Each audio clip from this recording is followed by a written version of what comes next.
सभी को जय मसीह की। खुदा के अनुग्रह में आप सभी का स्वागत है फिर से एक नई वीडियो में।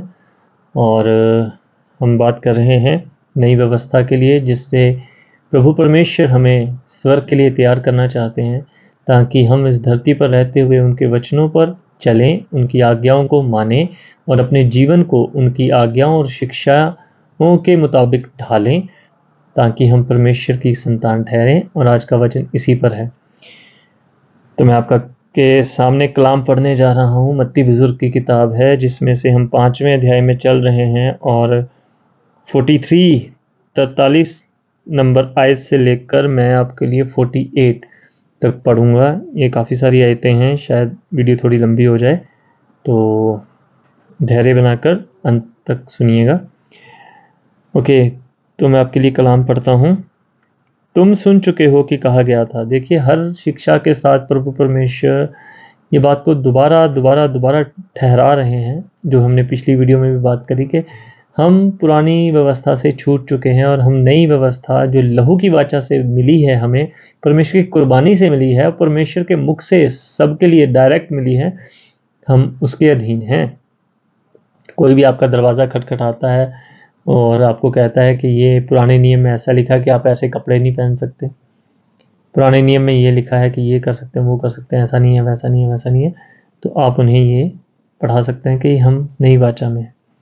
सो कपड़ों का इन द सेंस ये है कि कुछ जो मिनिस्ट्रीज़ हैं वो पुरानी व्यवस्था को इस कदर लेते हैं कि वो कपड़ों को लेकर भी कहते हैं कि कोई घाघरा है, एक फ्रॉक टाइप है, एक ड्रेस है, वही है सिर्फ लड़कियों के लिए करके, और बहुत सारी ऐसी चीज़ें हैं। तो इस पर कभी अलग से बात करेंगे, फिलहाल इतने से चलाते हैं क्योंकि आगे हमें वचन इसी में चलना है। तो अपने पड़ोसी से प्रेम रखना और अपने बैरी से बैर। परंतु मैं तुमसे कहता हूँ, प्रभु यीशु मसीह कह रहे हैं कि परंतु मैं तुमसे कहता हूँ कि अपने बैरियों से प्रेम रखो और अपने सताने वालों के लिए प्रार्थना करो, जिससे तुम अपने स्वर्गीय पिता की संतान ठहरोगे। टिट फॉर टैट, ये तो आम चलता है, मगर परमेश्वर कहते हैं कि जो तुम्हारे बैरी हैं, जो तुम्हारे दुश्मन हैं, या जो तुम्हें अपना दुश्मन समझ बैठे हैं, ऐसा भी होता, मेरे साथ हुआ है। हम होते नहीं हैं, मगर इंसान दूसरे को अपना दुश्मन समझ लेता है, क्योंकि उनके मुताबिक बात नहीं करते हम, क्योंकि उनकी हाँ में हाँ नहीं मिलाते हम, सत्य के साथ सत्य का वचन और सत्य बात करते हैं, इसलिए वो हमें अपना दुश्मन समझ लेते हैं, होते नहीं हैं। सो जो तुम्हें अपना दुश्मन समझते हैं उनके लिए प्रार्थना करें, ताकि उनके मन से वो दुश्मनी, वो नफरत निकले और वो भी परमेश्वर के सच्चाई को और प्रेम को जानें और सच्चाई के रास्ते पर चलें। जब आप बाइबल में प्रभु परमेश्वर की सच्चाई पर एक मन होते हैं, तब आपके पास किसी के साथ कोई गिला शिकवा, कोई नफरत, कोई दुश्मनी रह ही नहीं जाती, क्योंकि परमेश्वर का पहला कलाम ही है कि अपने पड़ोसी से प्रेम कर, अपने बैरी से प्रेम कर, उसके लिए प्रार्थना कर। सो अगर आपको कोई दुश्मन समझ बैठा है, या आपके मन में किसी के लिए दुश्मनी है कि वो दुश्मन है, तो खुद को खुदा के वचन से तोलें और देखें कि मैं मसीह में कहाँ खड़ा हूँ और मेरे पास जो आज्ञा मसीह की पहुंची है, क्या मैं उसको पूरा कर रहा हूँ। तो वचन कहता है कि अपने बैरियों से प्रेम रखो और अपने सताने वालों के लिए प्रार्थना करो। बहुत सारी प्रार्थनाएं हुई थी एक सताने वाले के लिए। वो मसीहों को पकड़ता था, मारता था, जेल खानों में डालता था, वो अपने लिए लेटर हेड लेकर दूसरे देशों में, दूसरी सिटीज़ में जाकर वहाँ से मसीह को मानने वालों को लाकर मानता था। और बहुत सारा सताव के बाद, जिसने मसीह के एक चेले को, सितफनुस को मारने में भी उसका हाथ था, पथराव करने में हाथ था, उसके लिए बहुत सारी प्रार्थनाएं हुई, क्योंकि वो मसीहों को बहुत सताता था। जब उसके लिए बहुत सारी प्रार्थनाएं हुई तो वो मसीह का सेवक बना, और आधे से ज़्यादा नया नियम उसके पत्रियों से भरा पड़ा है। आप जान चुके हो कि मैं शाऊल से जो पौलुस बना, उसके बारे में बात करता हूँ। तो जो सताने वाले हैं उनके लिए प्रार्थनाएं करें। और ऐसी गवाहियां यूट्यूब पर भरी पड़ी हैं कि जो आरएसएस वाला था, कोई हिंदू था जो चर्चेस को तोड़ने के काम करते थे, कोई मुस्लिम भाई बहन थे जो मसीह से नफरत करते थे, और आज वो मसीह के अनुयायी हैं, वो सेवक हैं। तो कुछ भी वचन से बाहर नहीं है। अगर कोई सताने वाला है तो उसके लिए प्रार्थना करें, परमेश्वर आपके सामने उसी को गवाह के रूप में खड़ा करेगा। जिससे तुम अपने स्वर्गीय पिता के संतान ठहरोगे। क्यों? क्योंकि प्रभु मसीह जो परमेश्वर के बेटे हैं, जो संतान हैं, उन्हीं के द्वारा हमें संतान होने का अधिकार मिला, क्योंकि वो हमारे लिए पहलौठे ठहरे और उन्हीं पर विश्वास करने से हम पुत्र और पुत्री होने का अधिकार मिला। तो वो आए तो इसीलिए थे ना, कि पापियों को उद्धार दे सके। उन्होंने आकर जो उनके सताने वाले थे उनके लिए प्रार्थनाएं करी, परमेश्वर से उनके लिए माफ़ी मांगी, उनको शिक्षाएं दी, उन्हें बचाया। बहुत सारे बचे, बहुत सारे रह गए, अभी भी बच रहे हैं। सो उन्होंने एक उद्धार के कार्य को पूरा किया ताकि कोई भी नाश ना हो। अगर हम वैसा काम जो मसीह ने आकर किया, जो हम पढ़ रहे हैं, वैसा काम नहीं करेंगे, उस रास्ते पर हम नहीं चलेंगे, तो वो अधिकार जो पुत्र और पुत्री होने का है वो हमें नहीं मिलेगा। ये चौड़ा मार्ग नहीं है, बहुत सकरा है। आधा इंच की डिस्ट्रैक्शन आपको नीचे गिरा सकती है, और नीचे सिर्फ अंधकार की खाई है और कुछ नहीं, नर्क है। क्योंकि वह, अब देखिए परमेश्वर का कलाम उदाहरण दे रहा है, क्योंकि वह भले बुरे दोनों पर सूर्य उदय करता है और धर्मी और अधर्मी दोनों पर मेघ बरसाता है। जब प्रभु परमेश्वर अपनी आशीषें, अपनी बरकतें, चाहे वो सुबह का दिन है, चाहे वो फसल के लिए मेह है, चाहे वो हर तरह की ऑक्सीजन है, फल हैं, ये पेड़ पंछी पौधे जो भी हैं, जो परमेश्वर की ओर से, अगर वो इन चीज़ों में, ऐसा तो है नहीं कि धर्मी के खेत में बारिश हो रही है, अधर्मी के खेत में बारिश नहीं हो रही क्योंकि वह धर्मी नहीं। परमेश्वर जब देने में पार्शियलिटी नहीं करते हैं, तो जो परमेश्वर ने आपको और मुझे दिया है, मैं देने में या आप देने में पार्शियलिटी क्यों करें? खुदा हमें ये सिखाना चाहते हैं। परमेश्वर हमें चाहते हैं कि हम उनके मन को समझें, ताकि हमें उनकी आज्ञाओं को मानने और समझने में आसानी हो। जब आप बिना समझे उन आज्ञाओं पर चलने की कोशिश करेंगे, तो मैं आपसे सच कहता हूँ, बहुत दूर तक नहीं चल पाएंगे। उसमें बहुत सारी मैनिपुलेशन, उसमें बहुत सारी ऐड प्लस माइनस, उसमें कुछ अपनी तरफ से घुसाएंगे, फिर कुछ निकालेंगे, बहुत अजीब सा हो जाएगा, वो मिलावट हो जाएगी, मिलावट। क्योंकि हम परमेश्वर के मन को नहीं समझ रहे हैं और परमेश्वर की आज्ञाओं को मानने की कोशिश कर रहे हैं। ऐसा ही पुराने नियम में शाऊल ने करने की कोशिश करी, परमेश्वर के मन को नहीं समझा, मगर परमेश्वर की आज्ञाओं को मानना शुरू किया। और वो दूसरे से तीसरे अध्याय में आते आते परमेश्वर की आज्ञाओं में अपनी इच्छाओं को डालना शुरू किया। चाहे वो वेदी पर, उसने शैमुएल को नहीं वेट किया, उसको लगा कि शायद शैमुएल लेट हो जाएगा और मैं खुद ही वेदी पर बलि चढ़ा देता हूँ वेदी पर। और जैसे उसने वेदी पर बलि चढ़ाई, उधर से शैमुएल आ गया और उसने कहा कि तूने बहुत बड़ी गलती की है, तुझे इंतज़ार करना चाहिए था, विश्वास करना चाहिए था। दूसरी गलती परमेश्वर ने फिर उसको चांस दिया। उन्होंने कहा कि इनको, अमलेकियों को, शायद इनको नाश कर दे, बेटे बेटियां बच्चे जानवर सब चीज़ों को नाश कर दे, कोई एक भी चीज़ ना बचने पाए। वो अच्छी अच्छी भेड़ें, अच्छे अच्छे पले हुए पशु पक्षी और पशु, और वो सब चीज़ें उठा के ले आया। शैमुएल ने कहा कि परमेश्वर की आज्ञाओं का तूने फिर से गलत किया है, तूने उसकी आज्ञा को पूरा क्यों नहीं किया, जैसा कहा गया था वैसा क्यों नहीं किया। आगे से कहता है शाऊल कहता है शैमुएल को कि ये जो अच्छे अच्छे जानवर हैं, जो भेड़ है या जो बैल गाय हैं, ये तो मैंने तेरे परमेश्वर के लिए लाया हूं ताकि तू बलि चढ़ा सके। जब परमेश्वर के द्वारा मसा किया गया था तब परमेश्वर उसका था, और आज जब उसको ज़्यादा सोच समझ आ गई है, अपने तरीके से चलने की कोशिश कर रहा है, तो वो परमेश्वर शैमुएल का हो गया।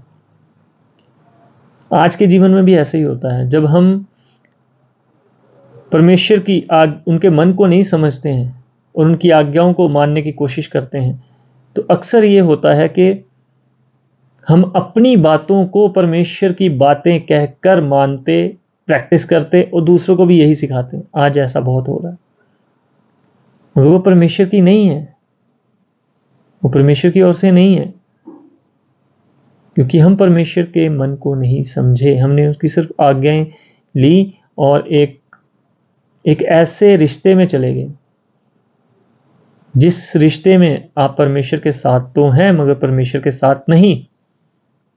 उदाहरण के लिए आप एक गिलास पानी लीजिएगा, कटोरी में पानी लीजिएगा और उस कटोरी के ऊपर सरसों का तेल या किसी भी तरह का तेल की 4-5 बूंदे 10 बूंदे डालिएगा। थोड़ा सा तेल पानी के ऊपर डालिएगा, वो पानी के ऊपर ऊपर रहेगा, पानी के साथ रहेगा मगर पानी के अंदर नहीं। ऐसा रिश्ता जो परमेश्वर के साथ तो है मगर साथ नहीं है, वो पानी के ऊपर तो है मगर पानी के अंदर नहीं है। और एक ऐसा विश्वासी, ऐसा सेवक, ऐसा दास भी है जो खुद को उसने पानी बनाया और जाके परमेश्वर में मिल गया और अब वो और परमेश्वर एक हैं। अपने अंदर की उस चिकनाहट को निकालें और जो पानी है उसको परमेश्वर के अंदर जाने दें ताकि आप भी और परमेश्वर भी एक हो सकें। यही परमेश्वर हमें बताना चाहता है। और ऐसा ही आदमी परमेश्वर के मन को भाया जिसके लिए परमेश्वर ने कहा कि एक चरवाहा है दाऊद जो मेरे मन का है। मतलब परमेश्वर का मन और दाऊद का मन, खुदा को उसके मन में उसको लगा कि ये परमेश्वर ने कहा कि ये मेरे मन का है। तो क्या हम शाऊल की जगह खड़े हैं जिसकी शुरुआत बहुत अच्छी थी और बाद में वो गिर गया और परमेश्वर के सामने अपनी इच्छाओं को रखने लगा और परमेश्वर की आज्ञा जो 7वें आसमान पर करूबों में विराजमान है उसकी आज्ञाओं में अपनी बुद्धि लगाने लग गया। या दाऊद की तरह जो जाके कहता है कि ये कौन है जो इज़राइल के परमेश्वर को ललकारता है, आज परमेश्वर इसको मेरे हाथों में करेगा, मैं इसी की तलवार से इसका गला काट दूंगा। और एक छोटा सा बच्चा 4-5 पत्थर लेकर 3 पत्थर लेकर और चला गया और एक ही गोफन से, एक ही पत्थर से उसे गिरा दिया।